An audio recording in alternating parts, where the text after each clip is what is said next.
The women running Collective Shout do not care about following and respecting laws. They care about pushing their own feelings onto people, and they don't understand video games, and so they've made them a massive target. And over the past couple of weeks, these women have been getting absolutely wrecked by gamers for their awful takes and spreading lies about the industry that so many of us care about. But now they're straight up saying that they pressured Steam and itch.io to remove adult games, not because that they were illegal, but because they personally don't like them. I have a few different things to show off, but before I get into the topic, if you enjoy the content I create, check out the links in the description, join the community in my live streams, and consider supporting through Patreon or YouTube memberships. Now, the women running Collective Shout know nothing about this industry, and because they view video games as a male-dominated hobby still, they have made it a target, even though that's not the case. According to reports and recent statistics, about 46% of gamers are actually female. So really what they're doing is they're oppressing women and ripping women's rights away from them to enjoy something. But regardless, they have been trying their best to get video games banned, to get lawmakers to pay attention to the industry and start regulating it more. And their argument this whole entire time is that, well, if all of this content is removed off of these platforms, it could save women in the real world, even though there's no consistent scientific evidence to back up the claim that violence in video games causes violence in the real world. That's their line of argument. But now they're straight up saying they don't even care about legality. They simply care about having content removed from the internet that they don't like. So, ever since it claimed victory when payment processors compelled Steam to delist a number of adult games from its service, the Australian anti-porn group Collective Shout has been relatively quiet, save for when its founder, the pro-life conservative Christian Melinda Tankard-Rice, popped up on X to denounce those upset about the delistings as porn-sick, brain-rotted P-gamer fetishists, which, of course, they're just trying to throw any insult at the wall and hoping that it sticks. They are hoping that by calling gamers these terrible things, gamers will back down and gamers will go, oh my gosh, I don't want to be called that. I'm definitely not that. I need to prove them wrong. Just in the same interview that this article references as well, they said that gamers are real world abusers, and that's why we are fighting back against the censorship, not because creative freedom is a basic human right, but because they think that we are all disgusting degenerates. Now, the group campaigns manager, Caitlin Roper, has had a chat via email with Tweaktown explaining a bit more about the group's worldview, targets, and the response it's had so far. I did another video on this. It will be linked down below, but I really wanted to make a dedicated video to the fact that they are straight up admitting that legality is not the defining factor of what they target. Our work focuses on combating the sexual objectification and exploitation of women and girls, so we focus our energy there. That said, we call out this objectification and abusive depictions of women and girls, even where they are not illegal. Indeed, when itch.io de-indexed NSFW games on its platform, regardless of the nature or legality of their content, Collective Shout boasted that it was its 27th win for the year. If something is legal, it should be available for sale. It's that simple, cut and dry, black and white. Even if I personally do not care about pornography games or like these sex simulator games, I am going to sit here and defend them tooth and nail because developers have a right to be able to create them and customers have a right to be able to purchase them because they are legal content. They are pixels on a screen. They are not depicting anybody in the real world, and ultimately it is fantasy. If we're going to start banning things like games with sexual elements, we have to start banning basically anything that somebody could deem offensive. We need to ban, I don't know, 90% of the history books.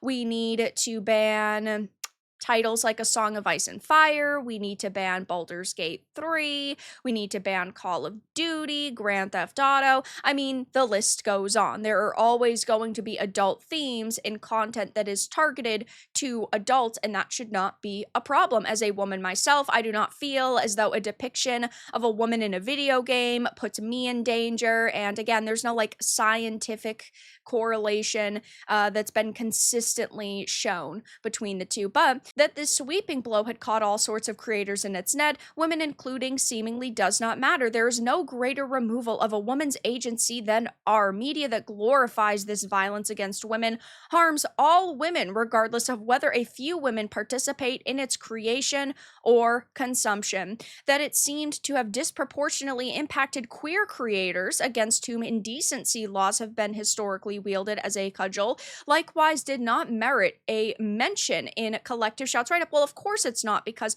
we are talking about a group right now that's being targeted by everybody because there are anti-censorship advocates like myself, right, who are upset with this, but also the Access media is against Collective Shout because they are a group that label themselves as a conservative feminist organization.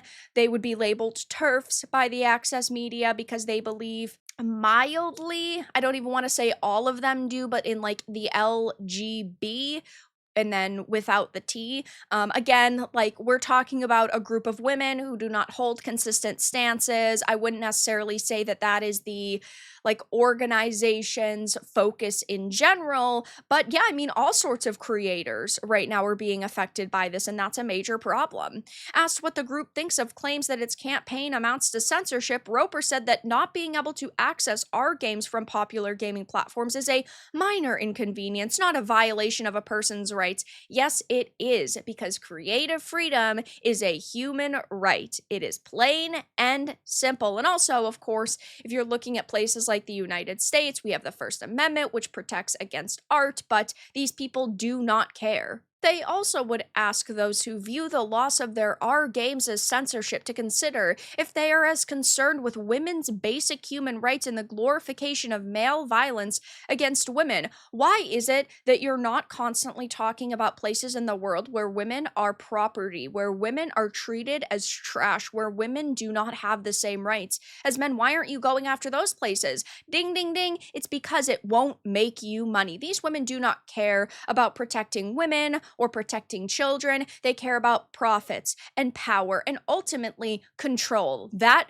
is their end goal, plain and simple. And they believe that video games are an easy target. Now, I personally do not believe that Steam and itch.io were really pressured by the payment processors just because Collective Shout complained. I believe that the payment processors were going to crack down on content regardless, but why would they take the blame when Collective Shout is sitting here yelling from the rooftops that, oh, it's their fault, it's their fault? Of course, the payment processors and the credit card companies are going to allow them to continue to be taking heat for them because it takes the attention off of who we really need to be discussing. Now, I think it's important to give all of these organizations the attention that they're begging for, because they need to be called out, because when you allow a group like this to fester, they will continue to infect the work that we care about. But they are straight up admitting that they do not care about the legality of it. They just care about what they personally are bothered by. There is, of course, an issue here in widening its scope to focus on legal content and in pursuing its campaign by pressuring payment processors rather than elected government officials. Collective Shout opens the door to grim outcomes highlighted by the Nier creator Yoko Taro last year. The fact that a payment processor, which is involved in the entire infrastructure of content distribution, can do such things at its own discretion seems to me to be dangerous on a whole new level. It implies that by controlling payment processing companies, you can even censor another country's free speech, which is a massive problem that we are actually seeing here. And of course, for many people angered by the delistings, the problem is not that they wanted access to the games in question, but rather that the entire notion of payment processors unilaterally dictating what adults can and can't spend their money on feels entirely at odds with the very notion of a free and democratic society. For that, it seems Collective Shout has no answer. Yeah, they have no answer. They will have no answer because they do not truly care about freedom. They do not care about democracy. They care about control and ultimately surveillance. And that's why so many people are fighting back against their stance, because I get that certain content might personally bother you. There's content out there that bothers me. I just don't consume it.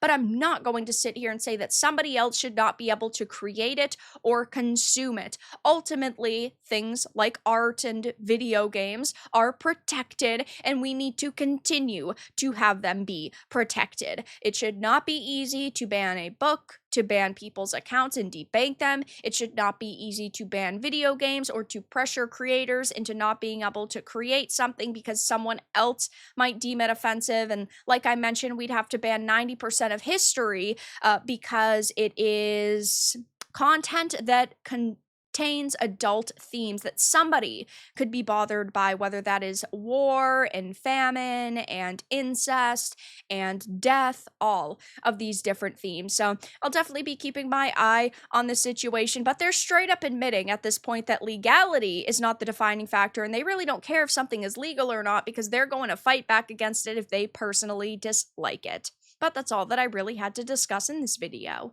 Let everyone know your thoughts in the comments below. If you enjoyed this and found it important and informative, make sure to give it a like, and if you didn't, give it a dislike. I appreciate your support either way, but I'll talk to you all again in the next video really soon.